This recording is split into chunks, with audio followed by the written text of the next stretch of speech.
ஆனா கண்டிப்பாக செந்தில் பாலாஜி அவர்களை சிபிஐ விசாரணைக்கு அழைக்கணும். எதற்குன்னா ஆமாங்கண்ணா, எதற்குன்னா இதுல 2-3 விஷயங்கள் இருக்கு. 10 ரூபாய் பாலாஜி என்று நான் பேசும் பொழுதுதான் செருப்பு வந்திருக்குன்னு சொல்லும் பொழுது அதை நீங்களும் சொல்றீங்க, நானும் சொல்றேன். அப்படி இருக்கும் பொழுது அந்த சம்பந்தப்பட்ட நபரை அழைத்து விசாரிக்க வேண்டியது சிபிஐனுடைய கடமை. நம்பர் 1. நம்பர் 2, சம்பவம் நடக்கவே ஸ்பாட்ல இருந்தவர் செந்தில் பாலாஜி. ஆம்புலன்ஸை கூட்டிட்டு வந்தாரு. ஆம்புலன்ஸ்ல திமுகவுடைய ஸ்டிக்கர் ஒட்டியிருந்தது, திமுக மருத்துவமனையின் ஸ்டிக்கர் ஒட்டியிருந்தது. செந்தில் பாலாஜி தான் ஃபர்ஸ்ட் ஆளா அங்க இருந்தார். அவரு சொல்றாரு, அவரை கூப்பிடணும். 3வது, முதலமைச்சருக்கு தகவல் சொன்னது யார்? செந்தில் பாலாஜியா இருக்கலாம். எல்லா அரசு ஹாஸ்பிட்டலுக்கும் இங்க போனது யார்? செந்தில் பாலாஜியா இருக்கலாம்.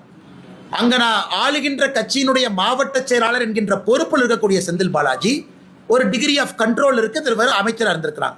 ஏன் டிவிகே கட்சியினுடைய மாவட்ட செயலரை கூப்பிட்டுருக்காங்க, அவர் போயிட்டு வந்திருக்கிறாரு. தமிழ்நாடு அரசினுடைய டிஜிபி ஸ்டேட் இன்டெலிஜென்ஸை கூப்பிட்டுருக்காங்க, அவங்க போயிட்டு வந்திருக்கிறாங்க.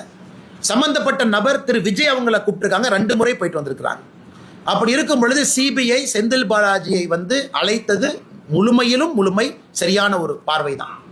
ஆனா செந்தில் பாலாஜி அவங்க மடியில ஏதோ கொஞ்சம் கனம் இருக்க மாட்டேங்குது. ஏன் பதறாரு? சிபிஐ கூட்டாங்க, போனேன், பேசினேன், வர வேண்டியதானே. மடியில கனம் இருக்கிறனால ஏன் பதறாரு? அவர் ஏன் நைஸா ஸ்டாலின் அண்ணையும் கூட எடுத்துட்டு போலான்னு பாக்குறாரு. இது ஸ்டாலின் அவங்க நினைப்பாங்க, தம்பி நீ போறன்னா போகும்போது என்னையும் பிடிச்சி இழுத்துட்டு போறப்பான்.